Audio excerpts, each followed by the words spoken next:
In this video, we're going to look over the Inventory 1, Production, Goods Receipt To menu.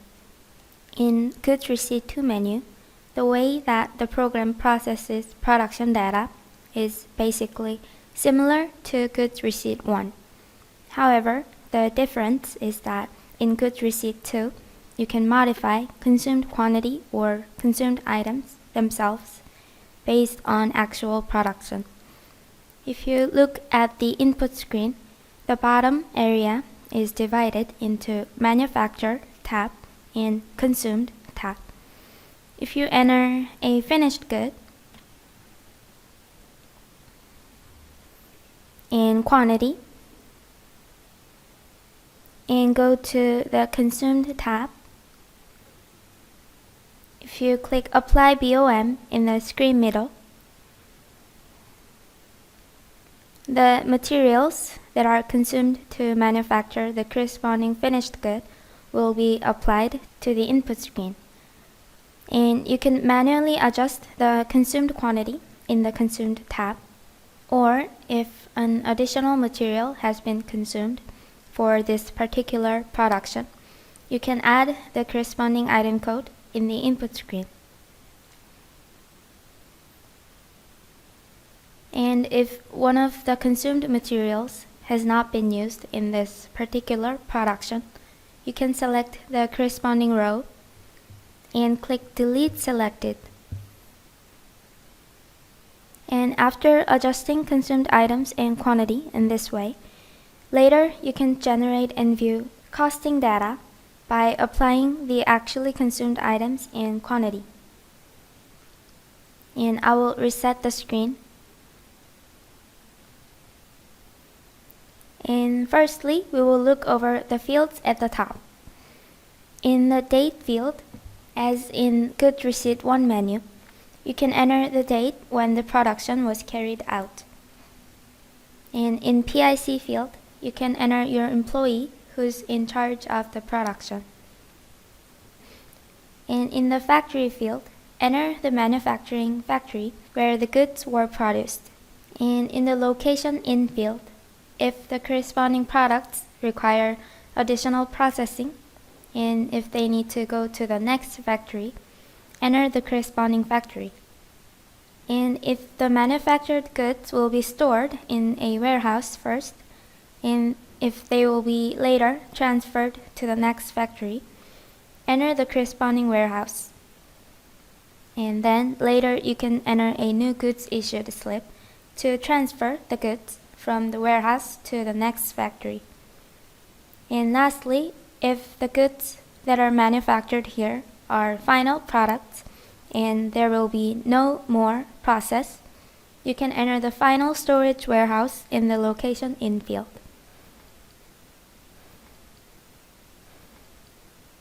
And at the bottom area, you can either manually load item codes or, as mentioned earlier, if you have already entered job orders, you can click Job Order button in the middle and load existing data. So after clicking the button, select the desired job order and click Apply Residual Quantity at the bottom.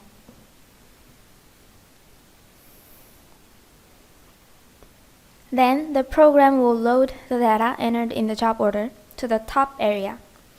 And the job order's manufactured items and quantity will be loaded at the bottom area. And data will be loaded based on the process of the items and the process of the factory entered in the top field. And only the items whose process matches that of the factory will be loaded to the screen. And with the data loaded, if you go to the Consumed tab, you can adjust the consumed materials and quantity if additional material or quantity has been consumed. You can search and enter a consumed item, or you can delete an existing consumed item by selecting the item and clicking Delete Selected. Or if for this production there has been a material loss of 5% for all the consumed items, you can first select All and click Adjust Quantity option in the middle. In order to adjust consumed quantity, select either percentage or quantity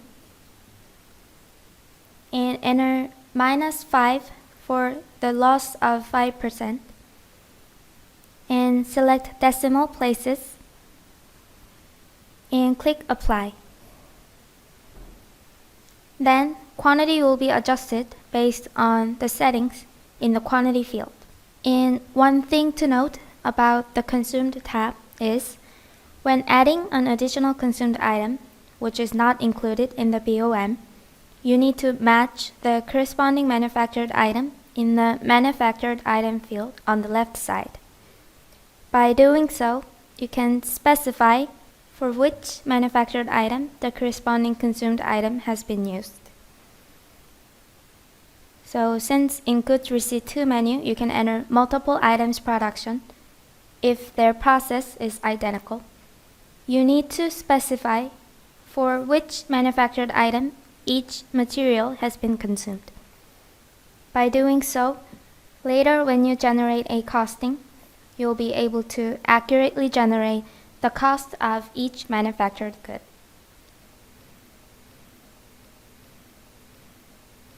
And you can see BOM version field.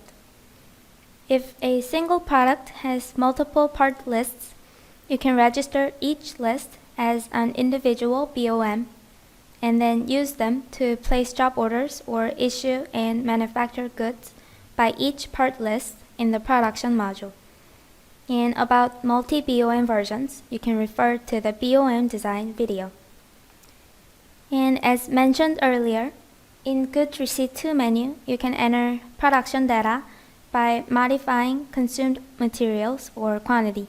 And if the changes in material list and quantity are rather stable, you can configure a multi-BOM version with the corresponding changes. Then you will not have to manually load item codes each time you enter the goods receipt to apply the changes. You can simply load the corresponding BOM version and apply the details. And once you've entered all fields, before saving, if you've loaded a job order to enter this slip, you can process the corresponding job order as finished by checking the box at the bottom. So check the box if the job order will no longer be valid. And if you plan to manufacture only part of the job order quantity this time, and if you will manufacture the remaining quantity later, do not check the box and click Save. Then, later, if you load the corresponding job order again and apply residual quantity, you will be able to enter the production of the remaining quantity only. And finally, if you click Save at the bottom, the slip will be saved and go to the Goods Receipt Lists menu. And if you click Save and Print, a preview screen will be displayed at the same time you save the slip. In the preview screen, if you want to edit the displayed template, click Option at the top right, and you can add a new template to edit the displayed screen.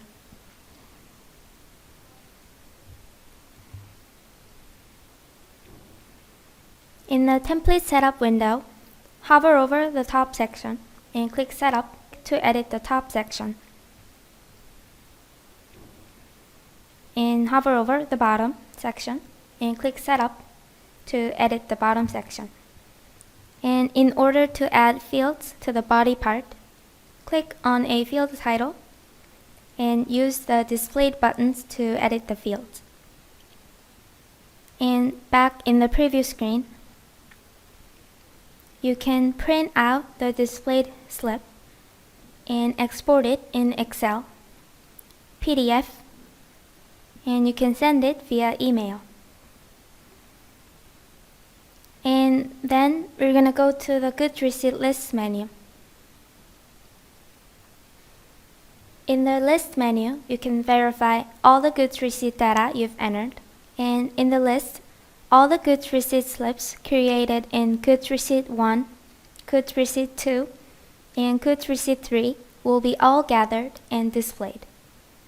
If you want to view only the goods receipt slips created from goods receipt 2 menu, click Search in the upper right corner and go to All tab and select only goods receipt 2 type and search. And there's one thing to note about goods receipt 2 menu.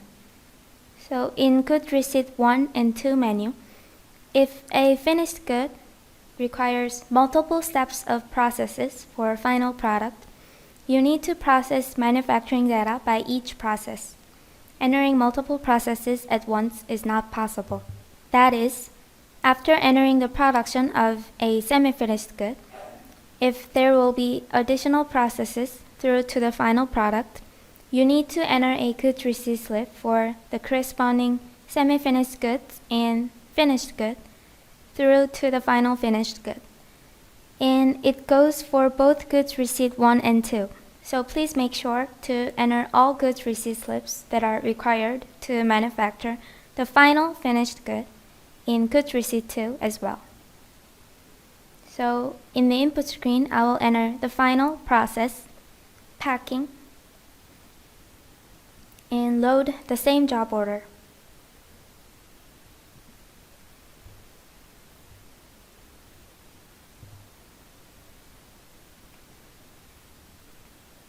And after loading the job order, you can see that the final product has been loaded. And after verifying each field, if you click Save, the slip will go to the List menu. And if you go to the List menu, you can see the slip that I've just created, and you can see the job order mark in the job order field on the right side. If you click the mark, you can verify which job order is linked with the corresponding goods receipt. And next, you can also use goods receipt status menu in the left menu. In the status menu, you can verify the goods receipt slips whose date is within the date range.